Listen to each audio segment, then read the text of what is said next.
નમસ્કાર મિત્રો, આજની તારીખમાં પણ ઈમાનદાર અધિકારીઓ છે અને ખંભાળિયામાં ઈમાનદારીઓ અધિકારીઓ હતા અને વર્તમાનમાં છે અને આવનાર સમયમાં છે અને ભવિષ્યમાં પણ રહેશે. મિત્રો, અમો યાની કે સત્ય સેના સમાચાર અને સત્વરા સેના એજ્યુકેશન એન્ડ ચેરિટેબલ ટ્રસ્ટ નામની સંસ્થા એનો ઉદય વર્ષ 2011થી છે. એમાં અમે યાની કે રાઇટર ગોવિંદી ગણજારિયા તેમજ તેમની ટીમ તેમજ તેમના કાર્યકર્તા મિત્રો, દોસ્તો, સાથીઓ એ હંમેશા સારા અધિકારીઓનું માન સન્માનથી જ વાત કરી છે, જે સેવા શિસ્ત ને નિયમો સાથે. અમે માત્ર મોટી વાતો નથી કરતા મિત્રો. જેવી રીતે આમાં લખ્યું છે ને, ચોટીલા નાયબ કલેક્ટર દ્વારા ખનિજ માફિયાઓ પર કાર્યવાહી, 19 ભૂમાફિયા 3 જિલ્લામાંથી તડીપાર. મિત્રો, ચોટીલા સપાટો ચોટીલા ડેપ્યુટી કલેક્ટર એક સાથે 19 ખનિજ માફિયાઓને જિલ્લામાંથી તડીપાર કર્યા. મિત્રો, ખનિજ ચોરી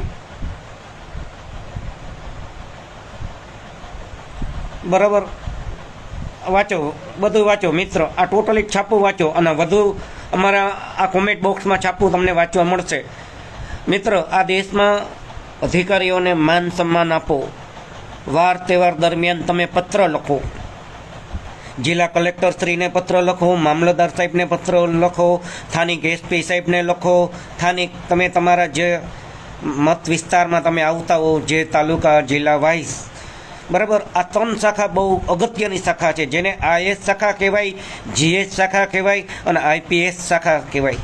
આ દેશમાં 3 શાખાનું ખૂબ જ માન સન્માન જાળવી રાખજો. હું તમારો નાનો દોસ્ત, તમારો મિત્રો, તમારો સખા મિત્રો. અમે આ નજીકથી મહેસૂસ કરી છે. અમે બહુ મોટી મોટી વાતો નથી કરવા માગતા. માનનીય મહોદય સ્થાનિક આ 3 શાખા પોલીસ અધિકારી સાહેબ શ્રી, મામલતદાર શ્રી અને કલેક્ટર સાહેબ શ્રી, આ 3 શાખાઓ અમને પૂર્વ સમયમાં ખૂબ જ મદદરૂપ બન્યા છે. અમે આપનો આભારી માની છીએ. એમાં અમે અત્યારે એક સાહેબને બહુ જ ચર્ચા કરવા જઈ રહ્યા છીએ. એનું નામ છે ચિંતન વૈષ્ણવ સાહેબ, જે જીએસ શાખા કહેવાય છે, જેનું નામ ચિંતન વૈષ્ણવ સાહેબ છે. આ જ રીતે ભૂમાફિયાઓને ભૂમાં ભેગા કરી દીધા હતા. સ્થાનિક વિસ્તારમાં ભૂમાફિયાઓ અને ખાણ ખનીજ માફિયાઓ અને બધાની ભઠ્ઠી બગાડી નાખી હતી. મિત્રો, 100 કરોડનું જમીન કૌભાંડ ઉજાગર કર્યું હતું સ્થાનિક મામલતદાર સાહેબ. અને એ સમયના દૈનિક પેપરો જોઈ લેજો, તેમજ અમારું આ સત્વરા સેના એજ્યુકેશન એન્ડ ચેરિટેબલ ટ્રસ્ટ ગ્રુપે જોઈ લેજો. અને અમે જાણીએ છીએ કે દેશમાં અધિકારીઓ સાહેબની કમી નથી, પણ અમુક ચંદ ગદ્દારો એવે માનસિક ટોર્ચર કરે છે અથવા એની એવી જગ્યાએ બદલી કરે છે કે એની કોઈ સીમા નહીં. ચિંતન વૈષ્ણવ સાહેબને તો નોકરીમાંથી કાઢવાના પ્રયત્ન કર્યા હતા, પણ એ ચિંતન વૈષ્ણવ સાહેબ કેસ જીતી ગયા અને હાલની તકે મામલતદાર સાહેબ તરીકે છે અને જૂનાગઢના રહેવાસી છે.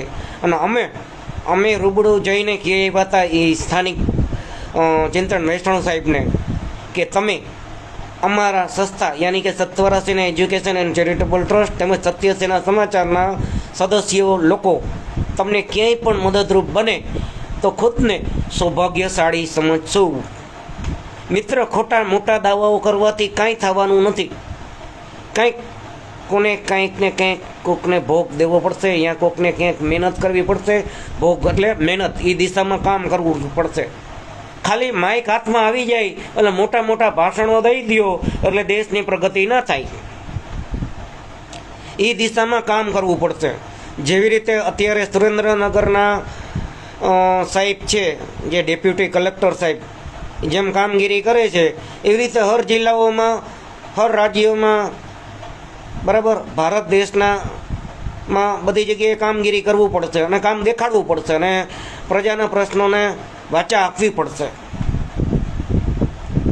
સામાજિક કાર્યકર્તા તરીકે મારો જે 15 વર્ષનો જે અનુભવ છે એનો મને એટલી ખબર છે કે દેશમાં અધિકારીઓ ન્યાય, નીતિ, સત્ય ઉપર કામ કરવા માટે હંમેશા રેડી છે, પણ એને જે રજૂઆત કરવાવાળો છે એ વ્યવસ્થિત હોવો જોઈએ અને પબ્લિકનો સાથ સપોર્ટ મળે તો અધિકારીઓની કમી નથી આ દેશમાં, એટલી મને ખબર છે. અને એટલું મને મારો દેશ તેમજ મને કુદરત ઉપર તેમજ કુદરતને ધ્યાનમાં રાખીને, બરાબર, માનવતા અને રાષ્ટ્રીયતાને ધ્યાનમાં રાખીને સોશિયલ વર્કર, સામાજિક કાર્યકર્તા ગોવિંદી ગુણજારીએ ખોટી વાતો કરી નથી, ન કોઈ દી સોશિયલ મીડિયામાં તેમજ ન રિયલ લાઈફમાં.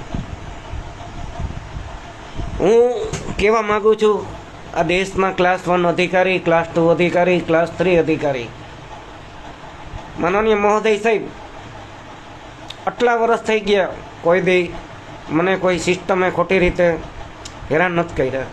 એનું પાછળ રીઝન કારણ એ છે કે મારો સ્વાર્થ એક રૂપિયાનોય નથી. લોકો મને ગમે એ સમજે, બસ સ્થાનિક અધિકારીઓ એકદમ માન સન્માન સાથે ચર્ચા વિચારણા થઈ છે.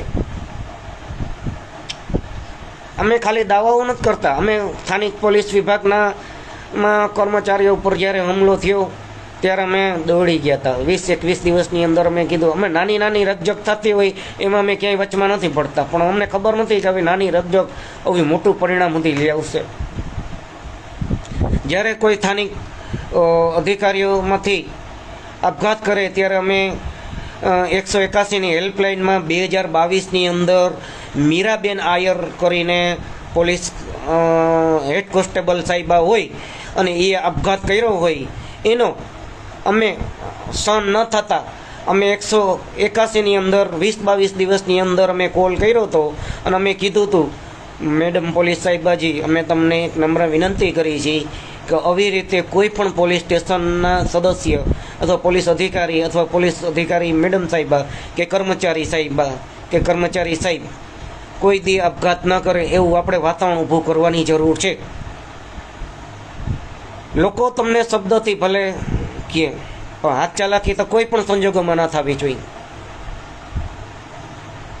બરાબર ને દીદી સાહેબ, એ પોલીસ મેડમ સાહેબ તેમજ પોલીસ સાહેબ, મારી આ વાત બહુ છે. હવે હું બહુ ઝાઝી વાત નહીં કરી શકું, કેમ કે હૃદય ભરાઈ જાય, દિલ ભરાઈ જાય. જય હિન્દ, જય ભારત, જય સંવિધાન. નમસ્કાર.